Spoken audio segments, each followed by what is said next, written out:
Good afternoon, good evening, good morning to you, wherever you're tuning in from and whenever it is. Thank you so much for joining us today. We are continuing our SEL series. Ricardo, if we can show them what we're covering today, that would be amazing. I was just going to say that I missed you. I haven't seen you in 2 or 3 weeks, so I'm I glad to know. see you. I think that's the longest we've gone without seeing each other for right? Since the pandemic. Right. And we miss all of you too. It's been strange because we've been doing this every single week for how long? it felt really strange to not. But we're back. But we're back. So again, so we're back to our social emotional learning. We are in session 5 today. Can you believe it? Session 5. And we are going to be covering optimistic closures. And if you're not sure what that is, we're going to go over that very soon. But first of all, my name is Teresa Castro. And I am Ricardo Recinos. And we are both technology TOSAs from Hacienda La Puente Unified School District. So every time we do one of our sessions, we want to go over what it actually is. So SEL is a process for helping children and adults develop the fundamental skills for life effectiveness. SEL teaches the skills we all need to handle ourselves, our relationships, and our work effectively and ethically.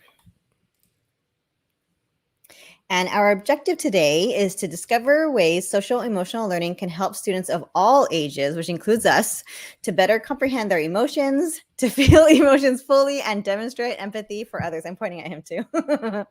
So our purpose today is to provide a better understanding of SEL learning and the role of optimistic closures. So we're going to share a lot of ideas with you that we found, and we're also going to add, of course, our specialty, the technology you can use to actually do these optimistic closures too. So just get ready for that, okay? And our non-purpose, as always, we don't expect you to throw out anything that you've been doing. And please do not feel limited to what is being shared today because there's so much awesomeness out there. So please do not feel limited to what we are sharing. Oh, okay. So before we go on, we shouldn't even talk about what are optimistic closures.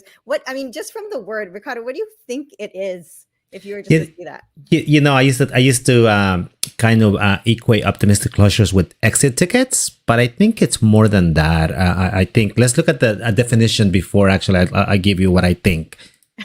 That's not fair. Okay, then I'll tell you.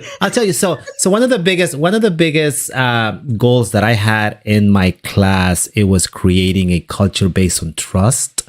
And I think I always say that. And I think when I say trust is that we can attach personal meaning and relevance to what we learn, and that we feel safe in a place that we can actually contribute, collaborate, and also give our opinions. So at the end, I want my students to not only be able to trust each other and to feel in a safe place to share what they learn, but also to be able to relate what they're learning to their personal lives. That is a really good answer. I don't think we even need to read this one anymore. But let's read it anyways. Okay, but before we read it, when I see the word optimistic closure, I didn't think that at first. I was thinking, well, why don't they just call it exit tickets? Why don't they just call it that? I thought it really, like it says right here, an optimistic closure is not necessarily a cheery ending. That's what I thought it was. I was like, why would you want to cheery I did too. Every single time, who's going to want to do that? But it explains here, but rather highlights an individual and shared understanding of the importance of the work and can provide a sense of accomplishment and support forward thinking. So it sounds like it's just a cheery ending, but that is not all it is. It's really so much more. So we really are excited to go over And this. as I was reading about it, and actually there's a word for it. It's called recency effect. That's what psychologists call it. And basically what it means is a last impression as you leave the classroom, right? You leave with this last impression. Yeah, it's kind of cool. Mm-hmm. I love it. Okay, so, I know this is a lot of words. Don't get overwhelmed. Okay, so here's examples of optimistic closure prompts. Just prompts that you could use, whatever tools you're using, you could ask them, what did you learn? What is something you'll do as a result of this meeting or this class? What are you curious about? I'm not going to read through all of these, but what did you enjoy? Who was someone who was helpful to you today? How are you feeling about the material we covered today? That's a big one, right? And we'll come back to these resources later. And, I'll go back to the whole idea of trust, right? And how our students have to feel trust to be able to answer some of these questions, right? Because they're very personal, right? And they go with the SEL idea. And there was a study that was done in Chicago that talked about how this creating these trusting relationships just changes your whole classroom climate. So I think it's such a great tool. So let's kind of give an example. As you were saying, we're going to look at the last question over here. How are you feeling about the material we covered today? And a way that I would do this using technology for our teachers that love to embed technology is that I will actually use something that we've shared with you guys before. Microsoft Teams. All of our teachers at our district have the ability to use Microsoft Teams. And in there, they have a great tool that is called Microsoft Reflect. And if you remember, we introduced you to our amazing friends, what are they called, Teresa?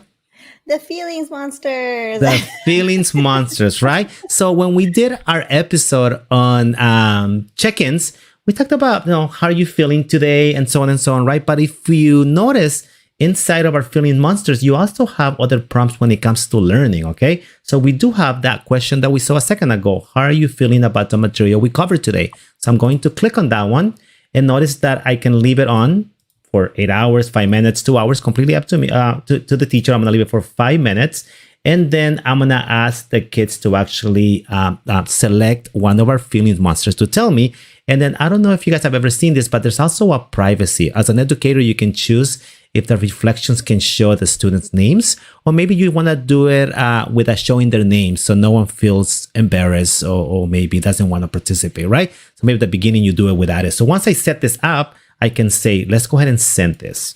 And then we're going to share, hopefully, in Teresa's class. She's one of my students. She should be able to see it. And I think it showed up, right, Teresa? Oh, it did. Oh, I'm sorry. I reloaded it.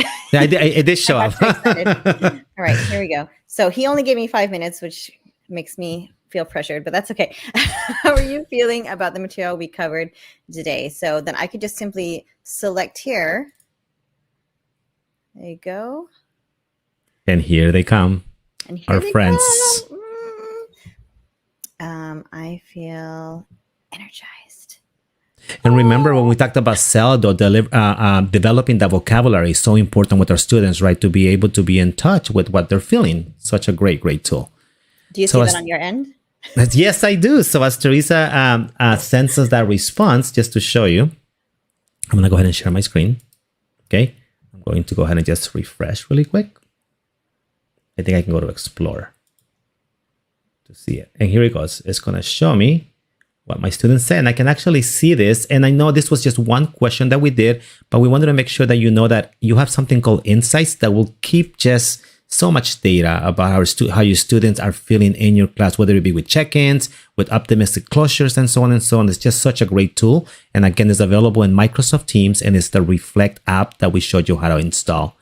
Anything else you might want to mention, Teresa? Well, how powerful is that? Because not only is it feedback to you as a teacher, like on the delivery of the material, but it really allows you, it gives you some insight to your students. Because if you have those students who maybe chose the sad face or chose something that, probably should get your attention, then you know who to reach out to, how to check on them, because you don't know what's affecting them at the moment, so it kind of it helps us to get to know our students. So and think about those powerful conversations that can happen as a class too, right? Maybe 10 students pick the same word, right? And now you can kind of go somewhere with that too. So a great tool to have. Yes, I agree.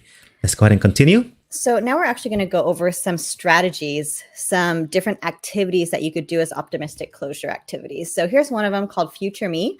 This is a fun one. So what the students do here is they actually write themselves a letter. So it's up to you. It could be about whatever topic you're working on, maybe writing a letter to their future self about what they learned in the topic or what they learned about themselves. I would think of using this more of like maybe the end of a class or end of a year, like writing to your future self and telling them what you learned in 11th grade, what your favorite things were about it. And so it's always fun to look back at that stuff later, right? Now that Ricardo and I are older, it would be fun to look at how, speak for yourself. I just turned 25. Oh, that's right. I forgot twice. Just kidding. So this Future Me, so that's what the activity is called. But to take it a step further, there's something called futureme.org. You could do this on anything, right? You could do this on Word or you could do it on Google. But let me see. Ricardo, if you can share my screen really quick. Sure.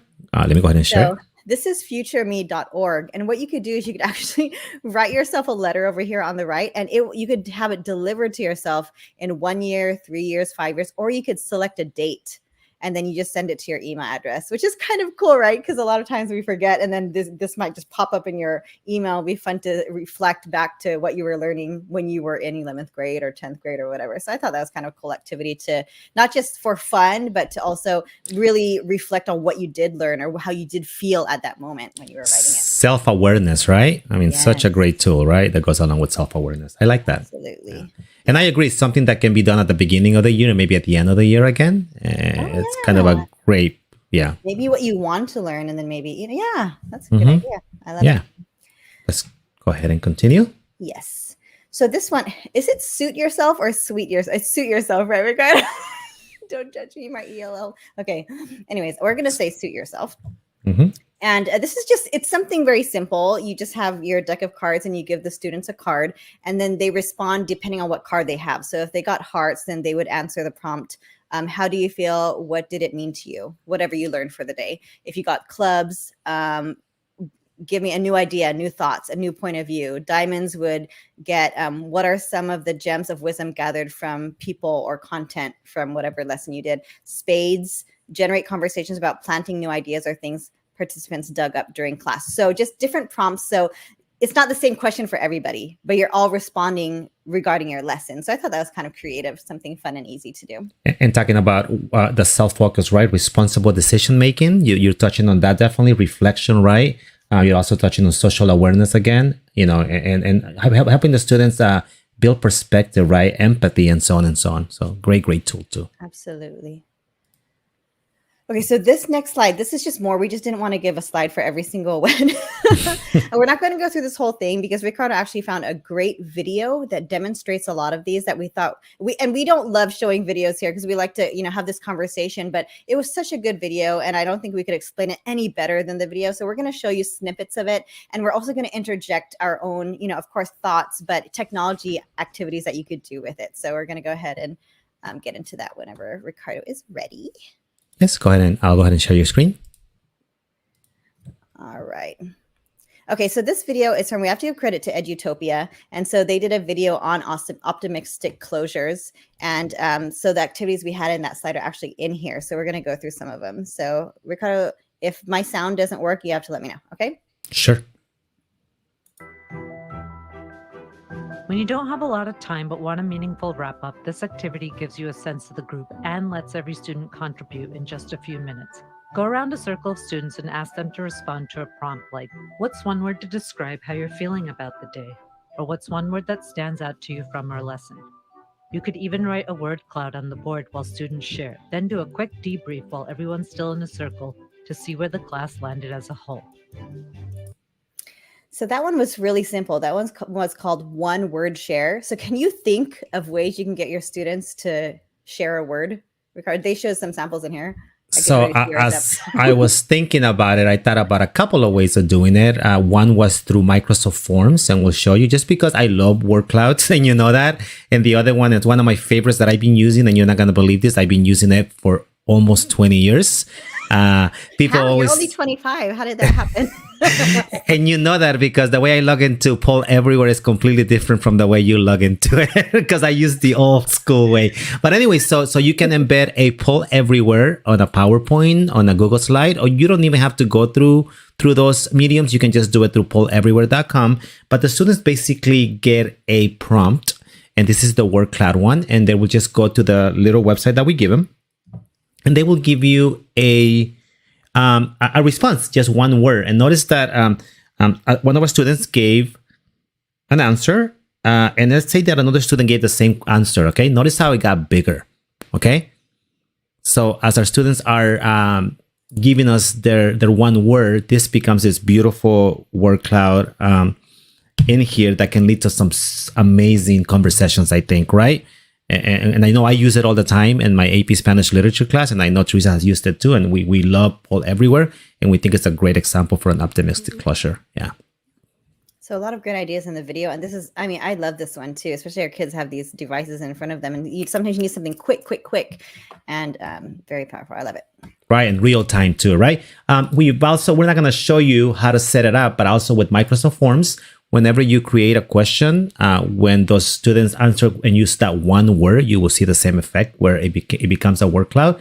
And as more and more kids use the same word, you see how it gets bigger. And they'll give you a percentage, actually. If you notice, if I hover over the responses, it will tell you how many respondents and what the percentage is of all of the answers in there. So kind of a cool tool too. And everyone works at their own pace. So maybe you're not closing up all at the same time. Maybe kids are finishing units, finishing things on their own time. And so this is maybe a closure that you would have for them, and they just do it on their own, and then you reflect back together at the end. So that would be perfect. Cool. You want to go ahead and go to the next one? Yes, sir. I'm curious. Okay. Closing the day with a simple question like, what are you still curious about, can help you quickly get a handle on whether students are getting the material you're teaching. This also gives students an opportunity to reflect on their learning. You can have them jot down their answer on a piece of paper and then share with their classmates in small groups. Or you can just collect all the slips of paper and read through them as you plan for your next set of lessons. So what a great way to do it using, like she said, no, a piece of paper, right? As you know, technology is my thing. So I was thinking about, how do I use that one? How would I do that one? How would I do the I'm curious? And I thought Flipgrid would be a great way to do it. And just to give an example over here, why the last two questions, what questions do you still have about what we learned today? Or what was the most important idea from today's lesson?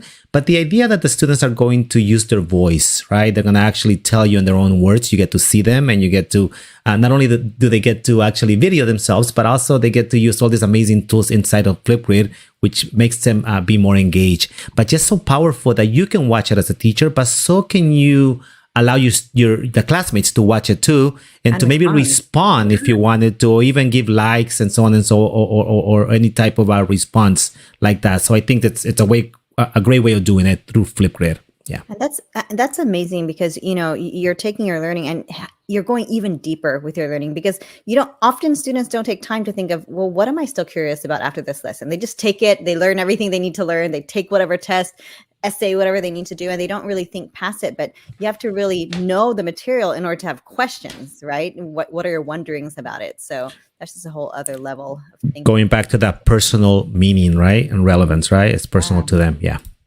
Definitely. All right. Here's the next one, human bar graph. Another way to check for understanding is to try a human bar graph. This one gets students up and moving and can leave them feeling energized at the end of class. Prepare ahead by labeling points along a line drawn on the floor across a wall that show different levels of mastery, like I'm confused, I'm okay, I got this. Ask students to stand where they feel most comfortable along the line. This exercise requires a certain level of vulnerability, so it's best to try it once you've built some trust in the room. Or use sticky notes. Students can post either anonymously or with their name. I actually really like that one, because I'm thinking in my class, I know it's harder. Maybe it's harder with bigger kids in a high school classroom, but with the elementary kids, it's great to get them up and having them really stand in line of how well they understand the material. So I thought that was really a great one. But I know Ricardo also thought of other ways to do it through technology as well, right? I did. I was thinking about doing it the way you were talking, and through, going through our times that we're going through right now. I was thinking, how do we use technology, right? Where students basically accomplish the same thing. And I thought using Pear Deck would be the best way of doing it. So we're gonna show you how to do it. Teresa's actually our student today, right?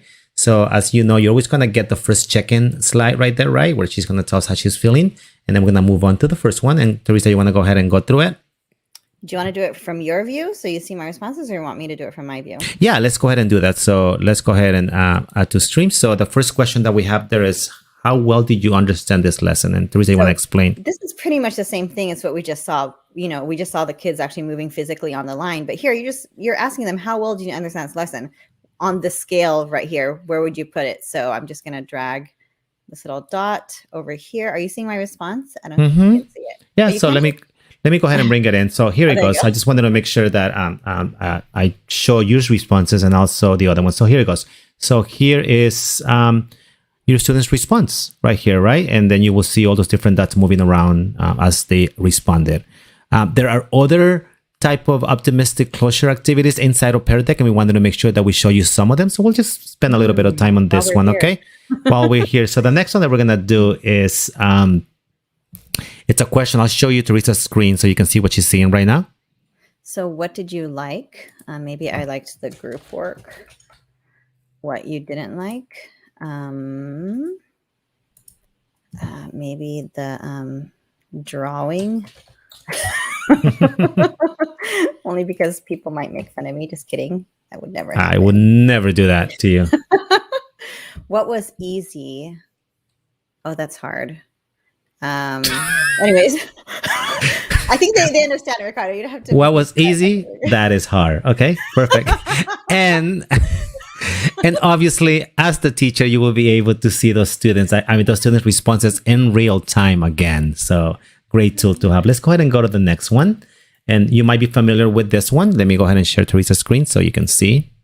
How are you feeling? Maybe you just want to check on how they're feeling at the end of a lesson or how they're feeling before they leave you for the day. So, I'm going to choose this one. Oops. Oh, very interesting. It just lets me choose. Maybe I'm going to draw. Maybe I do that. I thought you were not drawing today, but here it goes. Okay, here it goes. So Teresa selected this particular one using a square. Got it. Let's go ahead and go to the... Wow, okay. Let's go ahead and go to the next one.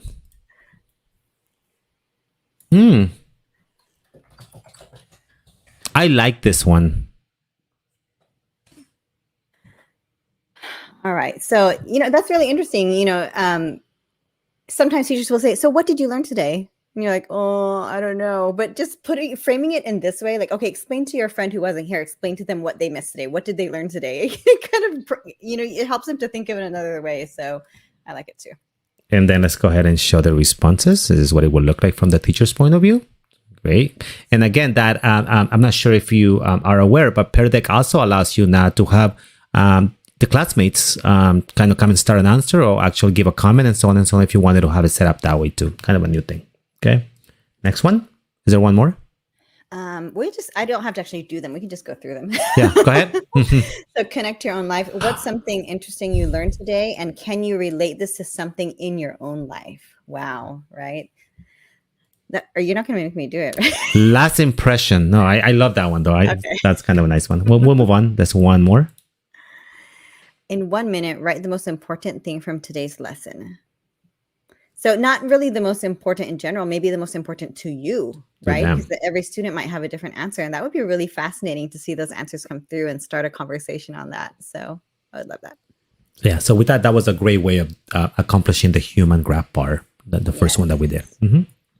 For sure. All right. Are you ready to continue? Okay. Two more, everybody. Two more. Hang in there with us. So appreciation, apology, aha. Here we go. To help build classroom community and culture on a daily basis, try this activity. Students identify either an appreciation they have for someone, an apology, or an aha light bulb moment from the day. With the whole class standing in a circle, kick things off by modeling with your own answer. Then ask students to volunteer to share their apology, appreciation, or aha with the group. That was pretty self-explanatory, Ricardo. What other way can they do it? I was thinking about this one, and we actually use a similar version of this all the time with Padlet. And we just had to modify a little bit, but this is the way it will look. And I think it would be better if we show your screen, right, for this. So as our students, they will come in here and they have the appreciation, the apology, and the aha moment in here, right? So they will come in here and Teresa will show you from the student's point of view how they will do it. So for appreciation, maybe I put helping one another. Like I appreciate how people helped me. Apology. And as she's thinking about it, one thing that we love about Padlet is that the student doesn't have to write. Maybe they add a picture. Maybe they record a video, or maybe just a sound file. A lot of different options for them. Choice. Aha, light bulb moment. Oh. And when I realized my circle looks like a square, I like that one. Oh, you're funny. Oh my gosh. Did I spell it right? And swear. Is that right? Sure. Okay. Don't judge me. Okay.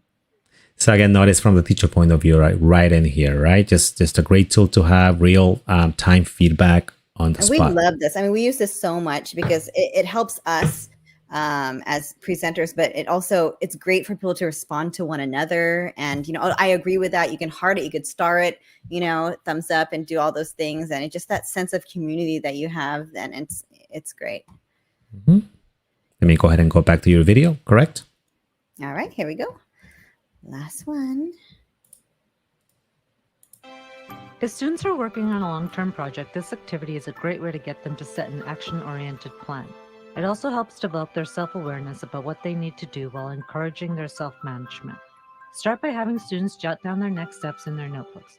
This helps track their to-dos and keeps them accountable. You can pair students up with a partner or break everyone into small groups to share their plans. In this way, you're able to end your time together by looking ahead. I like this one. And if you didn't notice, they didn't say for you to give them the plan, right? It's for the students to come up with what their next steps are. And I love that.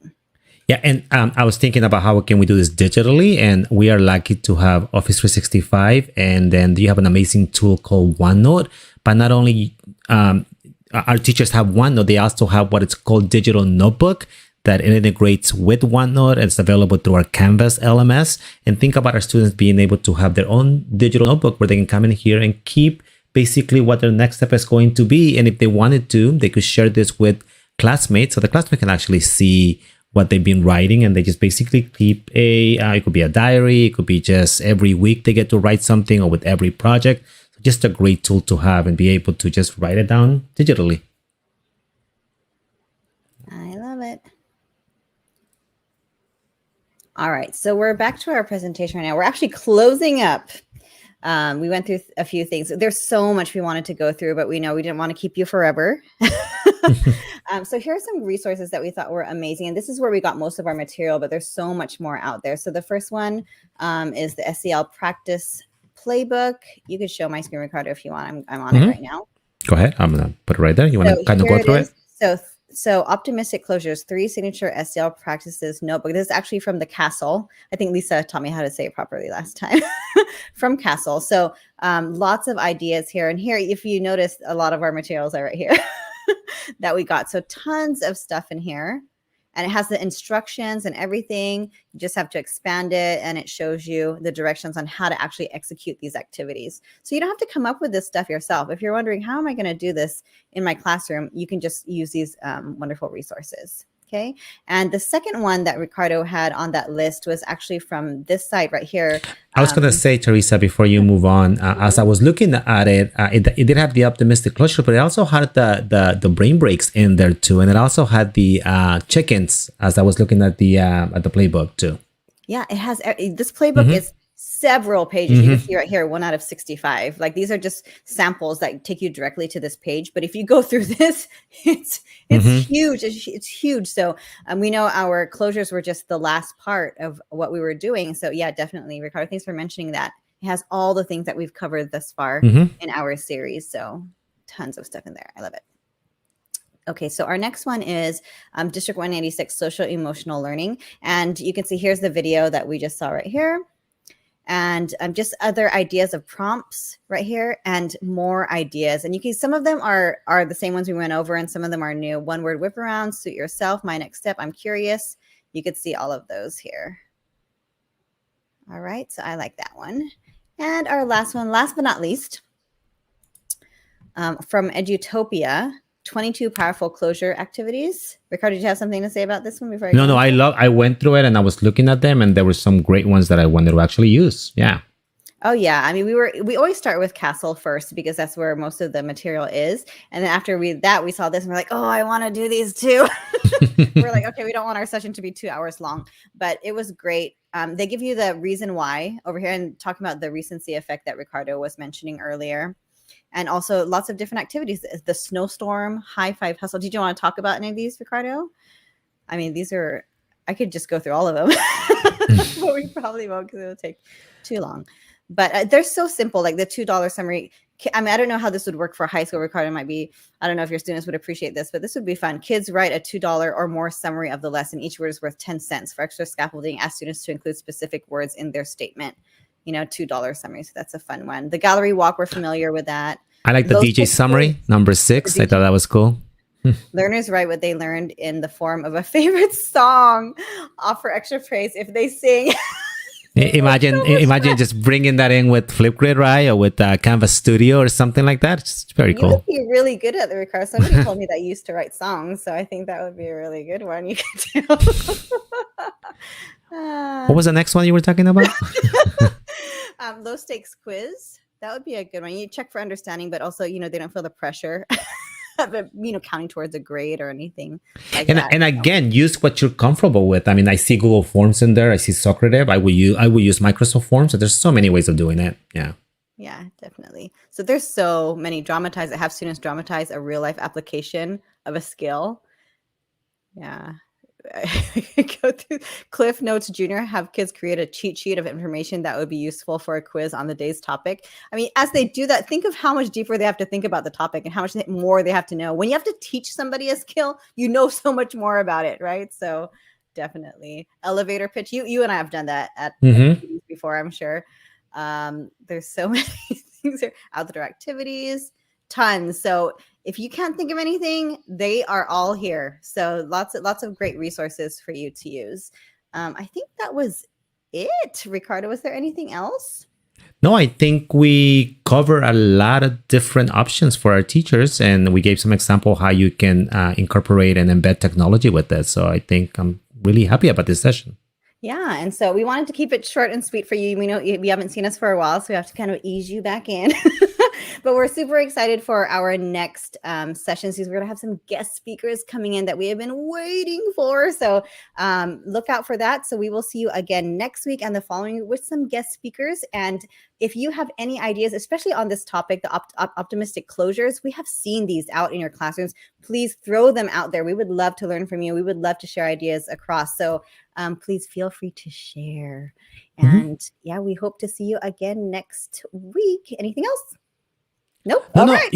I was going to say, and if you have any suggestions for a topic that you want us to cover, please let us know. We're open to suggestions too. Oh, yeah. Absolutely. Because we're about wrapping up our SEL series. So we would love to know what you would like to learn more about. So thank you so much for joining us again. Have a great one, everybody. Bye. Bye-bye.